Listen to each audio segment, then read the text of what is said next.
Bum, bum, bum, bum, bum, bum, bum, bum, bum, bum, bum, ba-da-ba-da. Come on, doo doo doo doo. Come on, doo doo doo doo. Come on, doo doo doo doo. Let's go space trucking. Hey everybody, it's your old pal Chuck, and I am back with a very quick review, very silly. But we are taking a look at from the Hot Wheels line. This is the Track Fleet Optimus Prime. I got this from Target.com, and let me just say right off the bat, I do not believe Optimus Prime is going to be as hard to find as, say, Bumblebee, because this is a normal wave release, not like a one to a case, to a case type of thing. From what I've heard, people have already spotted it on shelves, so at least there's that. And basically, if you can spot a Hot Wheel on a shelf, it ain't rare. Uh, but yeah, so I picked it up here. And I have to say, it's very nice. Now, nothing opens. There's no, like, you can't open the back or anything. And also, I was very surprised to find out the cab and trailer are connected. I tried to separate them. I pulled a little. I wasn't going to use that much force to do it. Now, the reason I'm a little surprised by that is, as the time of this review, we have found out that later on, the cab of Optimus Prime will be released separately. And to be honest, I can't see much of a deco difference. The only thing, if they're going to go for a more animation, lighter color of red, but then again, they already have that light blue. So, and I gotta say, I do appreciate that it is connected because you can just pick it up and go. So there is that.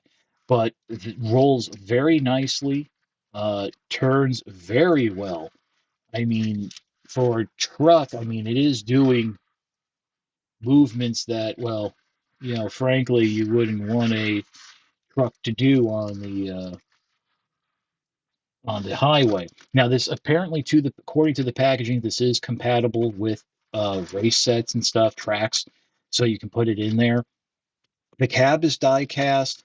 Um, I think parts of the undercarriage are die cast. The trailer is plastic. The wheels are pinned in; they're plastic. And the smokestacks are short. Now that could be to scale with a real life Peterbilt cab over engine trailer, but what's interesting is on the packaging, and I'm looking at it right now just to double check. There is no um, Peterbilt license insignia anywhere. There is Volvo. Now, it's very possible because if Peterbilt is owned by Volvo, but I think that actually has more to do with the fact uh, that there's a Volvo 240 Drift camper that is advertised on the packaging, and they have to like uh, put the trademark and licensing there just for it appearing on the cross sell. But this is part of the Track Fleet line. This is very accurate to Optimus. I think it's a combination of the toy and the animation design. You do have the striping here. Uh, you do have the striping here on the front of the cab, the Autobot logos. Of course, right now I'm drawing a blank as to whether that Autobot logo is accurate to the toy or the animation. Well, it's accurate to the toy, but I don't know. I think the animation just had a white stripe, so that's a little bit more of the toy deco right there, which, I don't have a problem with. Just to give it a little more pop of color there and stuff like this. Now, just so in case you're wondering, the cab is smaller than the transforming Optimus Prime we looked at some months ago. That was that very limited release. Um, and that one was definitely a toy based aesthetic.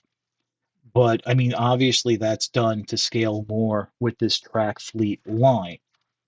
So yeah, I am very impressed with it. I mean, it's been a while since I've handled Hot Wheels, so and really, there's been other lines. Hasbro tried to do their own cars. There's Tamika, um, Jada has their Hollywood rides, and let me just say, you can.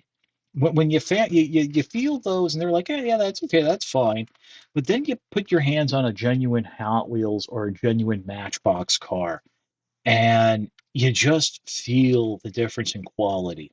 Like if Hasbro had done like, scale diecast Bumblebee or an Optimus Prime like this under their own banner, it just wouldn't have felt the same, or I think carried the weight, pardon the pun, as having it released as a Hot Wheel.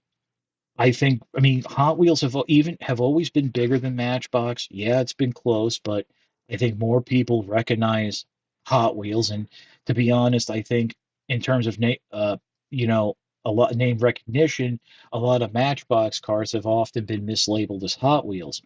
So to have those two brands come together like this, and I think they've done it before, but not in this way. It really is special, and it really is touching my nostalgia. Because let's be honest, how many of us would play with our Hot Wheels and Matchbox cars and pretend that they were the Transformers, like the cars we didn't have? I mean, heck, I know if you go to collecticontoys.com, they actually Hot Wheels did do a Lancia Stratos sports car that was a anniversary. So it was the car that Wheeljack was based on. It doesn't have the Go Transformers Tampo or stuff, but it's the actual car. So I do believe over the years Hot Wheels has done the actual Transformer cars, but they've done them as like the real world cars. Obviously, with Bumblebee, that wasn't Volkswagen because it had the license, so they had to do it as a straight Volkswagen. But here, I'm starting to think, looking at it, that they might have been able to do a bit more of the toy cartoon design that's not exact to what a Peterbilt would look like. So if they should do stuff like Jazz or Prowl or Wheeljack or even or Sideswipe and Sunstreaker, yes, they've done those cars, but they've done the real world version. So the toy ones might look a little bit different. But yeah, definitely, this is fun to have. I'm really happy to have it. I don't know how much further this line is going to go in terms of doing the Hot Wheels, the scale, I should say the track scale versions of the cars, the real world cars. So if you see it, I know Bumblebee is going to be kind of hard to find for people, but if you see Optimus Prime, definitely I can say it's worth the pickup. In fact, you might even want to go and pick up the Target truck that's a Target exclusive, since there's that Target exclusive repaint of Earthrise Prime, so you can have them like rolling down the highways together. But that's about it for the review. If you like this review, like, comment, and subscribe. I always appreciate the views, but those three steps help to work magic with the algorithms and help my channel grow and survive. If you want to make the ultimate sign of support, I do have a Patreon. It's www.patreon.com/chuckdog1999. You guys know the spiel, and you know how much I appreciate any little bit you can do.